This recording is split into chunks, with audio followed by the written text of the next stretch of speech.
हाँ, हम पहले कानून को समझना चाह रहे हैं, हम कानून को थोड़ा समझना चाहते हैं निगोशिएबल का। अभी 2-3 किताबें नहीं बोलवाए हैं हमने, आज से पढ़ाई चालू हमारी, है ना। अब हमको बताओ आप, चेक बाउंस होने वाला आदमी घूम रहे हैं यहाँ, ताकि ट्रायल कोर्ट को एक सबक सीख जाए कि वो पहले पहले नोटिस का रिप्लाई आया कि नहीं आया। स्टेट लोगों को 138 का कॉन्सेप्ट नहीं मालूम है क्या? ये मजिस्ट्रेट लोगों को 138 का क्या मतलब है, क्यों लाया गया लेजिस्लेचर ने, शायद इनकी ट्रेनिंग का अभाव है। इतने केसेस खारिज कर रहे हैं। ये क्या क्रिमिनल केस की तरह इसको डील करने क्या कर रहे हैं? इनका माइंडसेट क्या बना है?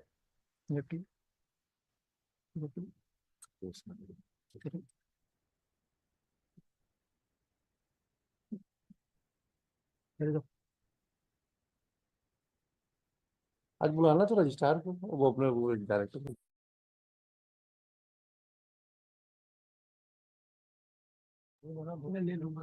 Yes, in para 11, my complaint case has been dismissed as no bill was produced. है No bill was produced with regard to the transaction, but admittedly the check was signed by the respondent. Cheque में और देखना क्या है भाई, पैसे And- दे दो Pandey ji, lordship सजा ठोकूंगा। नहीं, इसमें मैं उनका डिफेंस और बयान देख लेता हूँ। हाँ देख लो, अभी देखो। इसमें इसमें ये हुआ है, so far that person is concerned, I have given the check with regard to the security amount. अच्छा हम- सिक्योरिटी का, हमारे- अच्छा एक हम- मिनट हम- एक मिनट उन्होंने एक मिनट सिक्योरिटी का मतलब क्या होता है जरा हमको समझा, आज तक नहीं समझ में आया।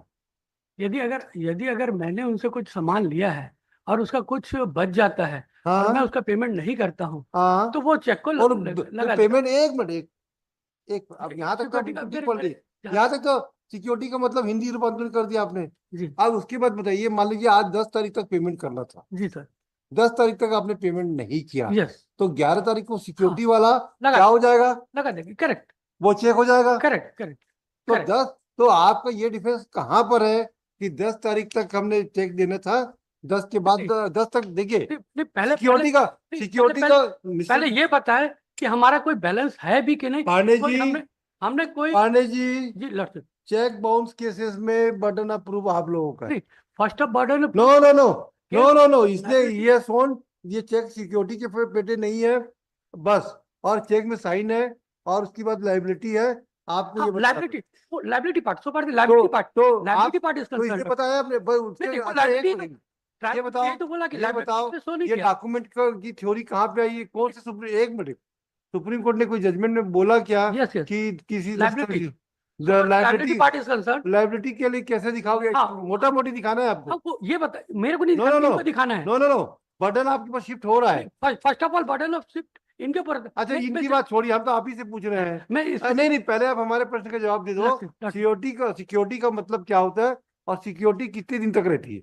जब तक ट्रांजेक्शन चलता है, यदि अगर मेरे खिलाफ अगर एक भी ड्यूज का कोई फॉल्ट होता है, उसके अगर मैंने उससे कोई सामान लिया, जहां तक मैं समझ, मैंने उससे कोई सामान लिया, सामान लेने के बाद उसके पास कोई बैलेंस हो गया, उसके अकाउंट के हिसाब से मेरे पास इतना बैलेंस है, वो अगर बताता है कि इतना बैलेंस है और मैंने उसको पेमेंट नहीं किया, जिस दिन उसको पेमेंट नहीं किया हूँ उस दिन वो मेरे चेक को डिपॉजिट कर देगा। अच्छा आप बताओ, फर्स्ट ऑफ ऑल ये बताएगा कि कितना बैलेंस बचा है। अभी बचवाते हैं, अभी पता ट्रायल कोर्ट ने इसी बात अभी पे अभी अभी आप ट्रायल कोर्ट का अगर ऑर्डर करी गलत हो गया ना तो कन्विक्शन कर दूंगा।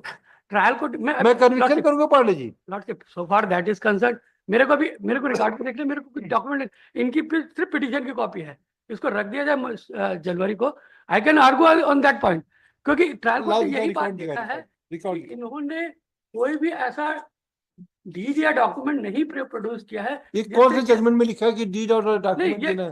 बैलेंस तो बताते हैं सर कि हमारा इतना बैलेंस बचा, हम इससे हम इससे सामान लिए, तो सामान लेने का कोई रसीद है, कोई चेक है, ओरल अच्छा क्या है? आप एक अनजान व्यक्ति थे, आपने इनको अनजान व्यक्ति को चेक दे दिया। नहीं, मैंने ये नहीं बोला लॉर्डशिप। एक बात बताए पांडे जी, नीयत खराब हो गई व्यापार करने वाला। नहीं, दोनों तरफ से होता है लॉर्डशिप, अगर देखा जाए 99% आपकी होती है, आपकी मतलब जो चेक देता है उसकी। लेकिन 1% तो होता है, आपकी नहीं बोल रहे ना। 1% तो हमारी तरफ भी होता है लॉर्डशिप। नहीं 99% आपका होता है, 1% तो एक्सेसल होता है लॉर्डशिप। कभी कभी चेक में एक्सेस अमाउंट भी डाल के अरे इन भाई। जनरल ये भी होता है लॉर्डशिप कि आदमी अच्छा ब्लैंक ये चेक भी बताओ, देता एक मिनट, आप ब्लैंक बहुत चेक भी अच्छे से देता बात कर लिए, लॉर्डशिप। आप अपने नोटिस का क्या जवाब दिया था ये बताओ। ये तो देख लें ये लॉर्डशिप लो। नोटिस का जवाब ये लो, क्या चलो कि नहीं। देखो, इनको दे दो पूरा record, let him see, let him go through the record, you go through the record, no problem. आपका कंडक्ट उसी दिन समझ में आ जाएगा जिस दिन नोटिस में आपका जवाब दिया कि नहीं दिया। पूछ के लक्षण पालने में दिख जाते हैं। लॉर्डशिप आप बता दो नोटिस में क्या डिफेंस लिया था। नहीं है बट फिर हाँ लॉर्डशिप इसमें एक चीज आप ये बताओ, there is a partner- एक मिनट, हाँ थोड़ा हम भी सब देखिए, ठीक है। हमारे लिए भी नया सब्जेक्ट बिल्कुल है ना, हम बिल्कुल नया, हमने कभी कुछ निगोशिएशन में काम नहीं किया है ना। तो अब हमको ये बताओ, अगर आप नोटिस का जवाब नहीं देते तब आपको डिफेंस कैसे खड़े करने मिलेगा? इसमें नहीं नहीं, कानून इस केस के लिए, नहीं नहीं, इस केस की बात, इस केस की बात नहीं कर रहे हम। हम पहले कानून को समझना चाह रहे हैं, हम कानून को थोड़ा समझना चाहते हैं निगोशिएबल का। अभी 2-3 किताबें नहीं बुलवाए हैं हमने, आज से पढ़ाई चालू हमारी, है ना। अब हमको बताओ, आप अगर जिसका फाउंडेशन नहीं है उसमें आप महल कैसे बनाओगे? आदमी का कंडक्ट कहाँ दिखता है? At the first time first starting site. अब फर्स्ट साइट में आपका कंडक्ट क्या है आपने बताया नहीं, तो क्या एडवर्स इन्फ्लुएंस नहीं ड्रॉ करना चाहिए आपके बारे में? इसमें हमको लॉ बता दो आप।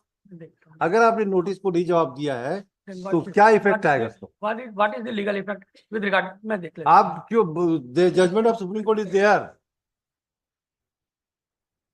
आप अपने तो डिफेंस खड़ा ही नहीं किए हो। और निगोशिएबल इंस्ट्रूमेंट को आप ये जो मजिस्ट्रेट साहब लोग हैं वो उसको भी बुला दो डायरेक्टर ज्योति को। निगोशिएबल इंस्ट्रूमेंट एक्ट को कौन सा कानून समझते हैं लोग? अभी हमारे जुडिशरी, डिस्ट्रिक्ट हाई कोर्ट के बाद डिस्ट्रिक्ट जुडिशरी के भी स्टैंडर्ड बहुत पुअर है, अभी परफॉर्मेंस अच्छा नहीं है। कितने इक्वटल कर रहे हैं आप? 138 में हो रहा है। चेक बाउंस होने वाला आदमी घूम रहे हैं यहाँ, मतलब मेरे को आई फेल टू अंडरस्टैंड। इतनी इक्वटल अपील आना चाहिए क्या? नहीं है। एक्यूज की अपील आना चाहिए। My lord is- जब आपने, क्योंकि there some judgment of honourable supreme court कि अगर नोटिस नहीं दिया तो वहां से नोटिस का रिप्लाई नहीं दिया है तो डिफेंस क्यों नहीं बनेगा, कहाँ से बनेगा करके कुछ है इस पॉइंट में, देखिएगा जरा, I also go- मैं है ना? Correct, my lord is very correct, but मैं उसको और एग्जामिन कर लेता हूँ what is the effect with regard to that if the notice has been not और रिप्लाइड। ये एक जजमेंट का हम ऐसा कुछ अच्छे से डिटेल जजमेंट पास करना चाह रहे हैं ताकि ट्रायल कोर्ट को एक सबक सीख जाए कि वो पहले नोटिस का रिप्लाई आया कि नहीं आया। आप महल कैसे खड़ा करोगे? Correct, base foundation if there आप तो अंधेरे में रख रहे हो अगले को। फाउंडेशन वो तो चेक बाउंस का चेक बाउंस का केस लगाया है, उसने बोला मेरा चेक बाउंस है, बैंक का डॉक्यूमेंट है, 138 के इंग्रेडिएंट्स पूरे हो रहे हैं, मेरा केस बनता है। आप तो बताए नहीं और अचानक ही आपने तैयारी शुरू कर दी। ये सारी चीजें तो आप लोगों को बताना पड़ेगा भाई। मैं देख लेता हूँ। अभी मंगवाते हैं ना सारी किताबें, छुट्टी में हम तैयार हो जाएंगे अभी। मैं भी इसको देख लेता हूँ और कब को 19 तारीख को बहस करो पांडे जी। मैं बाहर हूँ जनवरी 6 तारीख को आप बॉम्बे जा रहे हो क्या? नहीं भाई के पास जाऊंगा दिल्ली जाऊंगा लड़के। ठीक है। जनवरी फर्स्ट वीक रख दीजिए, I have no objection with regard to that point. 3 जनवरी 6 जनवरी को 6 जनवरी को फ्रेश मैटर में सुनूंगा। हाँ आई